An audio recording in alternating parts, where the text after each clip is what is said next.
Ayah Bribtu Rizka yakin anak tirinya tak punya nyali bunuh Brigadir Esko. Bribtu Rizky Sintiani membuat pengakuan pada ayah tirinya, Samsudin soal kematian sang suami, Brigadir Esko Fascarelli.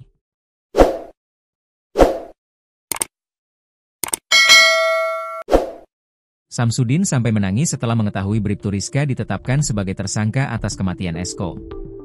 Brigadir Esko Fascarelli dikabarkan hilang sejak Selasa, 19 Agustus 2025.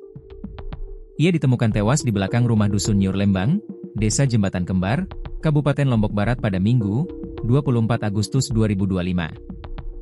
Bribtu Rizka Sintiani merupakan polwan yang bertugas di Polres Lombok Barat. Ia istri dari Brigadir Esko, intel di Polsek Sekotong. Ayah tiri Bribtu Rizka, Samsudin mengungkap anaknya sempat bercerita soal kejadian yang dialami bersama Esko. Menurut Rizka pada Samsudin, ia berusaha menghubungi Esko. Namun Esko tidak pernah membalas chat dan mengangkat telepon darinya. Ada dia cerita, dari cerita dia itu diwa, WhatsApp, enggak mau balas, di telepon enggak mau ngangkat katanya. Suaminya, kata Samsudin saat diwawancara di YouTube Koran Lombok. Samsudin begitu percaya atas pengakuan Rizka.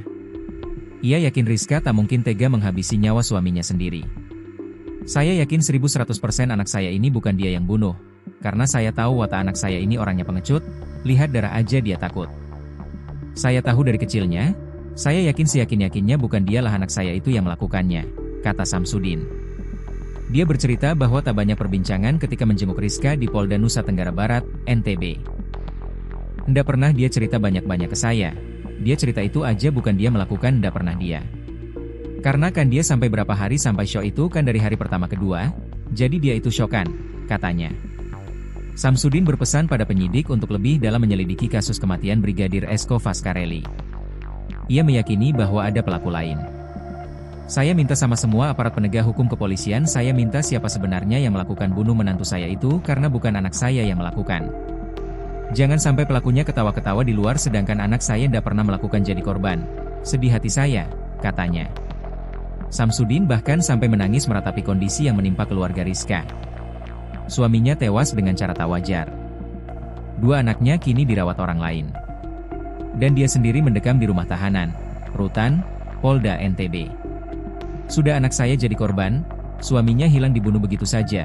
Anaknya diambil, udah lagi disangkakan, kakeknya ninggal, apa ndak perih saya jadi orang tuanya walaupun saya bapak tirinya, katanya. Itu yang saya ndak ridho benar diginikan anak saya. Sampai saya siang malam ndak makan minum. Sampai kerjaan saya tinggalkan, tambah Samsudin. Brigadir Esko ditemukan dalam keadaan terlentang dengan leher terikat tali. Kondisi wajahnya pun penuh luka. Selain itu, kondisi tubuhnya sudah mulai membengkak. Berdasarkan hasil otopsi ditemukan luka akibat hantaman benda tumpul.